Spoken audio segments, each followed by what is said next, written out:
各位朋友，大家好，我係 Nicky 小何。咁今日咧，我想問一個問題先。咁如果你手頭上咧有一個已經係供滿咗樓啦，咁完全係冇按揭負擔嘅樓啦，咁你會覺得自己係絕對安全啦，定係錯過一個好重要嘅黃金期咧？咁好多人咧就好辛苦半世啦，咁最大嘅成就咧就話，我終於供咗層樓啦。咁攞咗間屋嘅屋契嗰陣咧，就心咧就好安穩嘅。覺得以後都唔使再俾銀行咧，就去要還利息啦。做到安枕無憂啦。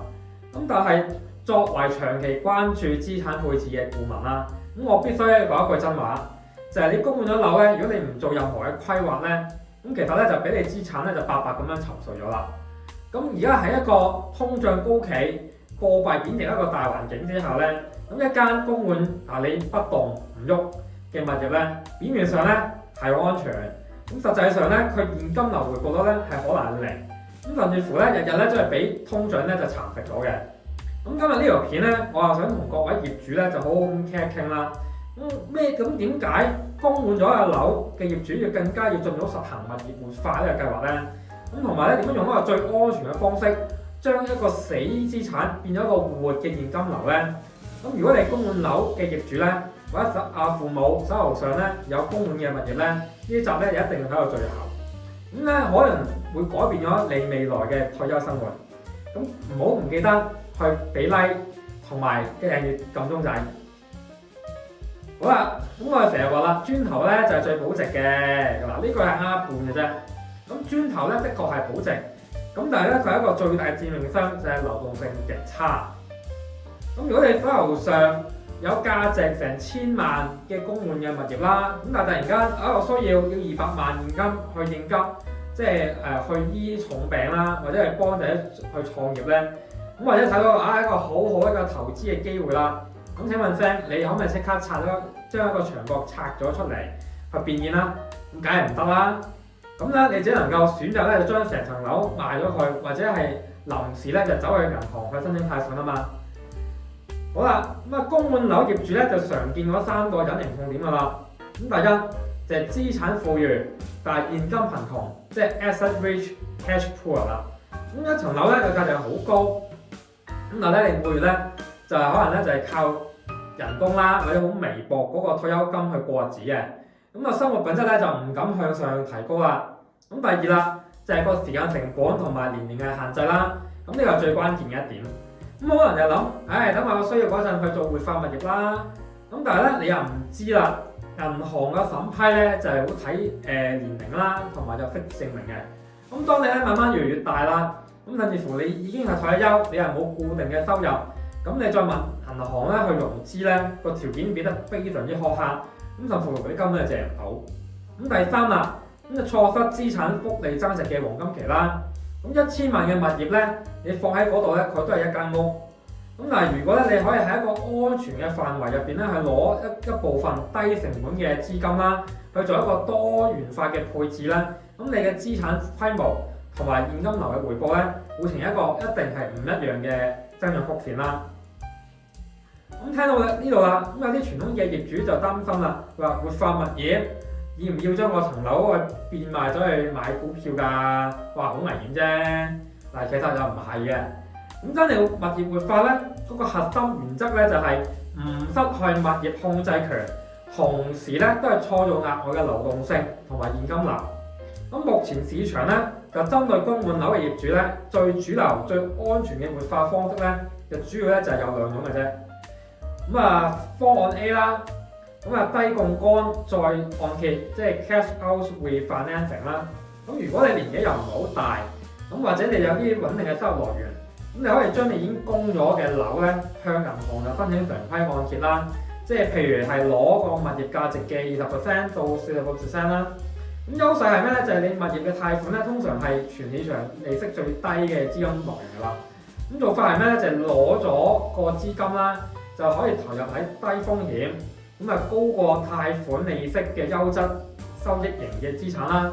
咁譬如係高股息嘅標的啊、債券基金啊，或者係儲蓄型嘅工具啦。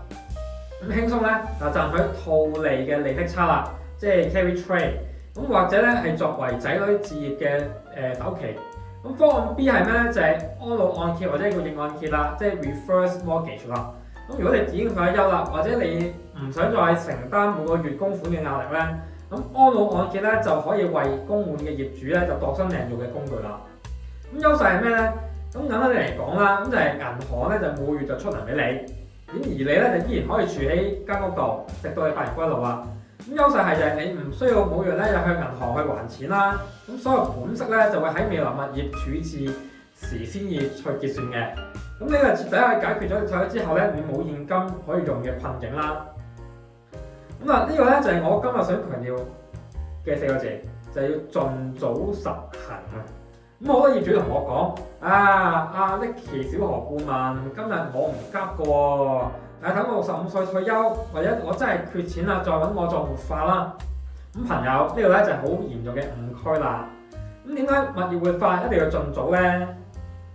咁第一啦，銀行嗰個審批視窗咧係有時效㗎。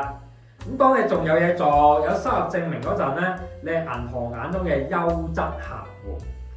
咁貸款額度咧就高啦，利息就低啦，手續咧就好快嘅。咁但係如果你完全退咗休，又冇經常性嘅入息，咁銀行嗰個風險評估個機制咧就大大收緊咗啦。咁到你想做活化嗰陣咧，個難度咧就係呈指數式嘅上升啦。好啦，咁第二啦，就係鎖定低成本資金嘅時間價值。咁資產增值就係通常咧係靠時間複利啫。咁早5年咧就將沉睡嘅資產活化，咁將資金咧就開始去運作噶咯。咁5年之後咧個現金流個積累同埋資產總額咧，咁將會同乜嘢唔做嘅人咧就拉開咗好巨大嘅差額啦。咁第三就係為你人生不確定性咧就建立咗防護網。咁將活化出嚟嘅資金或者備用嘅額度咧，就好似為你嘅屋企咧就裝咗好高容量資產嘅蓄水池。咁當市場出現咗優質嘅沉底嘅機會啦，咁或者屋企啦有緊急需要嗰陣咧，你隨時有彈藥去應對啦。咁唔係臨急抱佛腳。好啦，咁當然啦，咁任何資產嘅操作都必須要將安全性咧就擺喺第一位嘅。